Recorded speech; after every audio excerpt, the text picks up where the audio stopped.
Now I'd like to introduce Professor Jack Rasmus, who teaches economics and political economy at St. Mary's College and is the author of the forthcoming book, Epic Recession and Global Financial Crisis, as well as many related articles that you can see on your flyer for the event. Professor Rasmus. Well, I have the unenviable task of trying to explain four major aspects of the Obama program in 5 minutes. So I'll spend about 1 minute on each element of the program. But I want to start with something a little more unorthodox and make sure I get my summary conclusions out first. So let's start at the end and then go back to each of the elements. First of all, this program is too little, too late, both in terms of the stimulus bill and the financial rescue package. It will hardly dent the job loss which is occurring, which is driving the consumption collapse and the decline in GDP. It won't stop housing price asset collapse, which will continue at least another 15 to 20%. It spends $1 trillion to subsidize investors and overpay the banks at taxpayer expense to sop up the bad assets. It includes another $1 trillion wild gamble to revive the shadow banking system, in other words, the asset-backed securitized markets, to rescue the big banks. It will cost the taxpayer somewhere between $4 and $5 trillion.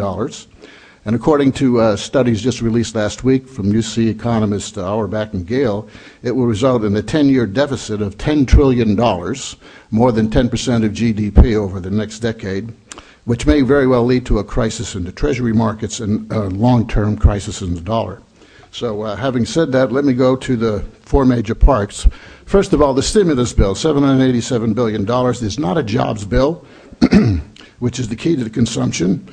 We are going to experience the equivalent, full-time equivalent of 20 million jobless by the end of this year when calculated, including underemployment and discouraged and so forth, which will take about $1 trillion out of potential GDP when you factor in multipliers.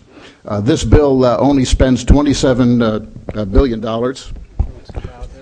$27 billion, according to Congressional Budget Office, on direct spending this year, a total of $180 billion this year, which is about what the stimulus plan was last year, and we saw what little effect that had. It will generate less than 2 million jobs, given the 20 million unemployed. It only is designed to slow consumption collapse. It's not designed to stop a consumption collapse or create jobs. The tax package of this will have virtually no effect in this kind of a severe debt deflation scenario. The tax multiplier, according to even to the Federal Reserve Bank New York studies, will be negative. So too little, too late, guaranteeing a new stimulus bill. The second part called the PPIF, designed to absorb the bad assets. We're going to find out how much bad assets there are out there. With the stress test, we're going to find out which banks are zombies and which are cadavers. The assumptions are anywhere between $3.6 trillion and $6 trillion of bad assets, given Wall Street Journal or Robini or Fortune or even Geithner last June predicted about $6 trillion in bad assets. This bill takes the $190 billion left in TARP and leverages it up to $1 trillion. Basically, it does this by creating a market, subsidizing the banks to incent sales above mark-to-market prices, and also to subsidize investors to make the purchases. There's no guarantee we'll get the investors to buy $1 trillion, and there's no plan to continue the collapse of asset prices or stop the collapse of asset prices. Perhaps the most interesting thing, I think, is the TALF, T-A-L-F plan, where the Fed will now have, instead of $200 billion, $1 trillion. It will bypass the banks to lend to the shadow banking market. In other words, revive the asset-backed securitized markets in order to prevent another subprime-like collapse that's coming in the consumer credit markets involving auto, student loans, and credit cards, and the need to refinance this year $170 billion in the commercial property market.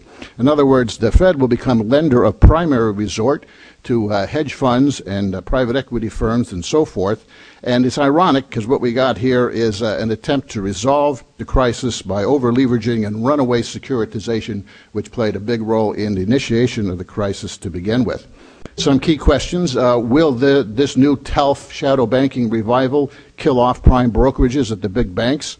Will it prevent a consumer credit markets collapse? Is it a holding action while the Swedish model solution for bank nationalization is implemented? Is it a prototype for a new banking structure? The final part of this program is the Homeowner Affordability Stability Plan, $275 billion. You can forget the first $200 billion. That's just to continue pumping money into Fannie Mae and Freddie Mac. That's run through their initial $200 billion. And as Chris indicated, $75 billion, which is really subsidies to the mortgage lenders, not refinancing, not delinquency, not targeted at those in foreclosure, but really an attempt to prop up the lenders' first approach and stimulate demand to put some kind of floor under the supply-driven housing price collapse.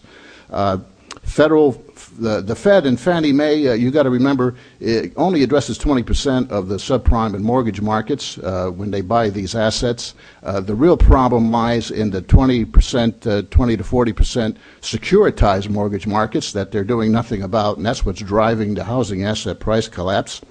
We're going to see at least another 20% decline, as I mentioned before, and to really revitalize the housing market will take at least $1 trillion more, and I think eventually will have to result in a kind of 1930s like Homeowner Loan Corporation, Reconstruction Finance Corp solution, and what amounts to a nationalizing of the residential mortgage markets before we can get some kind of a settlement here. But that pretty much is, in a nutshell, some of my own proposals I sent to the House Finance Committee. If people are curious, I'll be glad to share those with you in the Q&A.